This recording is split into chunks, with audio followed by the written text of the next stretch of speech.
ఆంధ్ర తెలంగాణలో తక్కువ ఫీజులతో high quality results ఇస్తున్న ఏకైక సంస్థ తిరుమల్ ఐఏఎస్ ఇన్స్టిట్యూట్. కరోనా తర్వాత చాలా కంపెనీలు నెలలో దాదాపు సగం రోజుల పాటు వర్క్ ఫ్రం హోం అమలు చేస్తున్నాయి.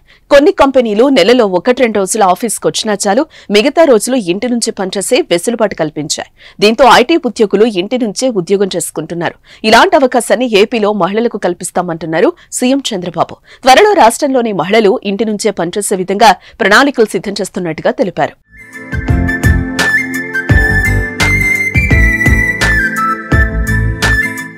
మంగళవారం international day of women's and girls in science సందర్భంగా సైన్స్, టెక్నాలజీ, ఇంజనీరింగ్, మ్యాథ్స్ రంగంలో పనిచేస్తున్న మహిళలు, బాలికలకు చంద్రబాబు నాయుడు శుభాకాంక్షలు చెబుతూ ట్వీట్ చేశారు. అదే ట్వీట్ లో వర్క్ ఫ్రం హోం కోసం సీఎం మాట్లాడారు. కోవిడ్ మహమ్మారి సమయంలో పనితీరులో మార్పు వచ్చిందని, అందుబాటులో ఉన్న సాంకేతికత వర్క్ ఫ్రం హోం ప్రాముఖ్యతను సంతరించుకోవడానికి సహాయపడిందని చంద్రబాబు ప్రస్తావించారు. Remote work, co working space, neighbourhood work space వంటి కాన్సెప్ట్లు వ్యాపారాలు, ఉద్యోగులకు సౌకర్యవంతమైన పని వాతావరణాన్ని సృష్టించడమే కాకుండా సమర్థవంతమైన ఫలితాలను కూడా అందిస్తాయని చెప్పారు.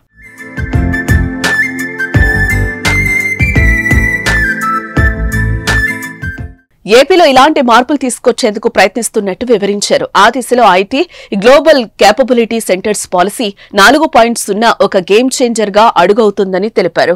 ప్రతి నగరం, పట్టణం, మండలంలో ఐటీ కార్యాలయాల స్థలాలను సృష్టించడానికి డెవలపర్లకు ప్రోత్సాహకాలు అందిస్తున్నామని చెప్పారు. క్షేత్రస్థాయిలో ఉపాధిని సృష్టించడానికి ఐటీ, జీసీసీ సంస్థలకు సహకరిస్తామని చంద్రబాబు అన్నారు.